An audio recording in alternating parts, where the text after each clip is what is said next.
Good morning and welcome to QR5 Cyber News for all things CTF and experiences in cybersecurity. We have a huge weekend coming up with the High School Pekin Plus CTF from coast to coast in Australia. Also internationally, the Hackers crew are running their crew CTF, which has some amazing challenges. For the OSINT crowd, Trace Labs are running their latest search party CTF. Our intrepid team are covering.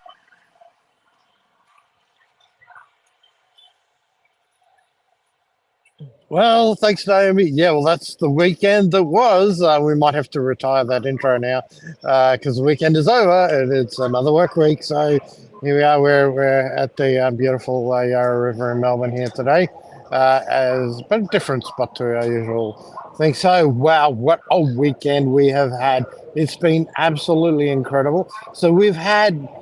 This weekend, the premier Capture the Flag for high schools in Australia, the Pecan Plus, which has been on Sunday all day. So big shout out. Thanks to all the volunteers all around the country. Absolutely fantastic. Had so many venues. I mean, there was 2 venues in Canberra. There was one in Northern Territory. There was in Queensland. We had a number of places, New South Wales and Victoria. We had Monash College here, just across the road in Docklands, in Collins Street, and we had the Box Hill Institute, who hosted last year as well. So huge shout out to all the volunteers and all the venues all around the country, and the amazing leadership from Karina Price and Edith Cowan University. So that was absolutely fantastic. Everyone had a fantastic time. It was really great to see people rock up just as individuals from different schools around the country, and then just form together with three or four friends and form a team. It was absolutely amazing.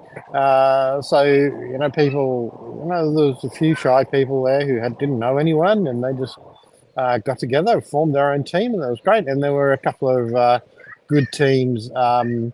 Who we've known for a little while now that showed up and showed their wares. They did very, very well. So, and I'm also proud of my crew who did on debut at Pecan Plus. They did amazingly well, and I'm very happy with them as well. So it was absolutely fantastic event. A couple of, as expected, the top Victorian team, Lakeview Senior College there, they have been doing very well. They debuted at Pecan Plus last year. They got a fantastic story about how they entered the Lockheed Martin Cyber Quest and won the Asia Pac level of that competition. It was a global competition, and they were the highest in Asia Pac for that back in April this year. So that's a real huge feather in their cap, and they were the top Victorian school, as you'd expect. They're doing quite strongly now. And there was also Mentone Grammar had a team called, I think they were called Team Delta. They did very well, very well. From memory, I think they came third in the individual category. Certainly did very strongly here in Victoria. And there were 2 teams that took out national awards as well. So they did very well. And from Queensland, there was the ostrich exploits. I think emu exploit might have. There might be some DNA there, and I'm detecting from the recent Down Under CTF that the Battle of the Flightless Birds, well, the ostrich exploit, the top Queensland team now, and they did very well, and they took out the prize there. So very happy to see that go Queensland. That's my old stomping ground from many years ago. So obviously, we did give fair warning that there'd be open season on emus this year, and after Emu exploit one last year. So it's good to see everyone. That's the beauty about our community is everyone has a wonderful sense of humour, and they all help and collaborate and work together on, which is really tremendous. So last year's winner, Emu exploit. It was and the recent Battle of the Flightless Birds in Down Under CTF, of course, saw that the ostrich exploits from up there in Queensland did very well. So big shout out to them. Now, that's not all that's been going on this weekend. We've also had in the United States, we've had the Hackers Crew, or on X, the Hackers Crew 1 is their handle. You can see that going across the ticker there. They had their CTF that finished at 3 a.m. this morning.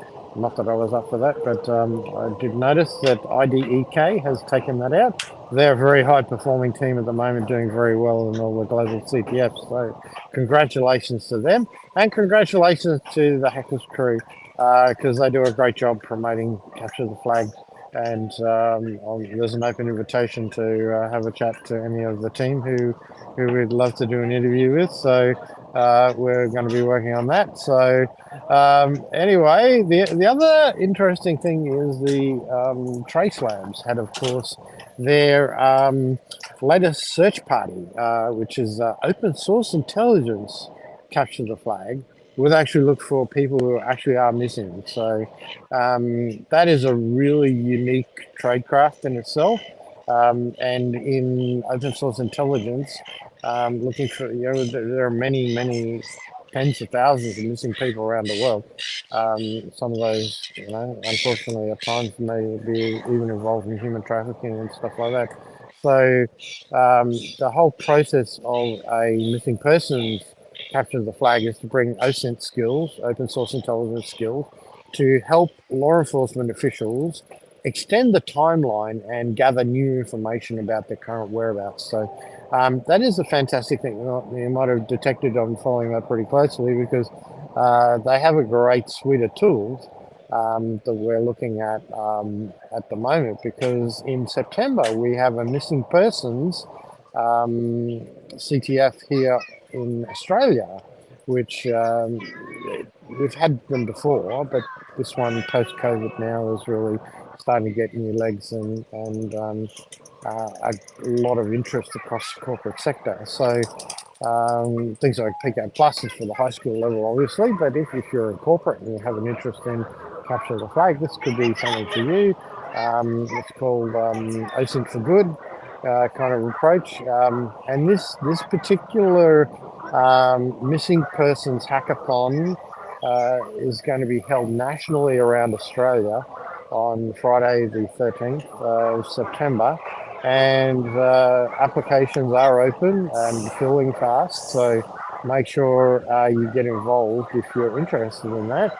The venues have just been announced on Friday as to where they all are. We knew where the Sydney one is going to be, but I noticed with interest a particular address in Melbourne, and I think I know who owns that building. So thanks for stepping up and being a host. So anyway, the missing persons hackathon is on in September. So the reason I'm following TraceLabs pretty closely is they've got a great suite of tools and training and methodology there that we'll be able to use in that capture the flag competition. So if you're interested in that, reach out. I'm happy to share that.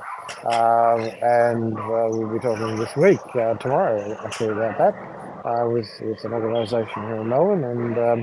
And I'm catching up with Chetara from KPMG, who's the state lead director, or the lead host manager for that in Melbourne. So he's got a team that he's organising and to run that event. And I know I'm across 3 teams already that are competing in that. So it should be an amazing weekend.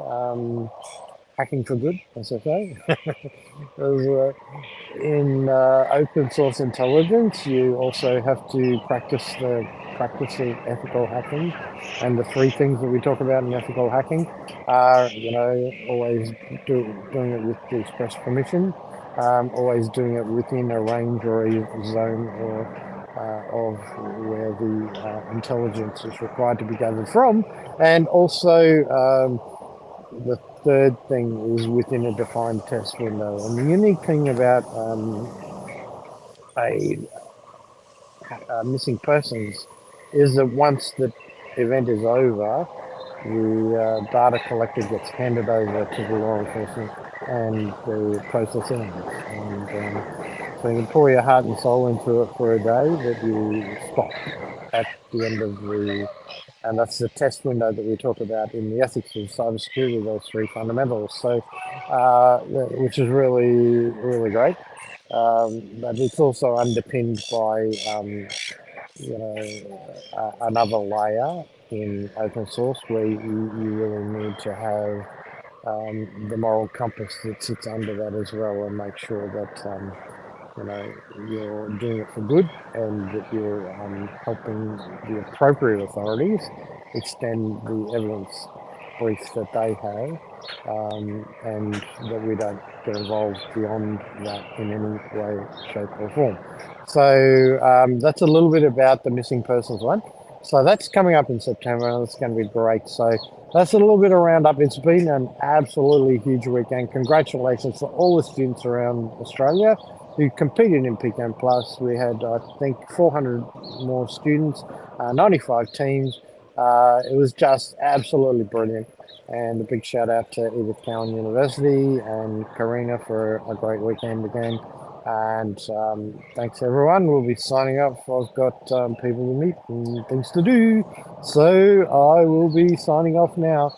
And have a great week, everyone. Live from here in Melbourne under the big shiny tower.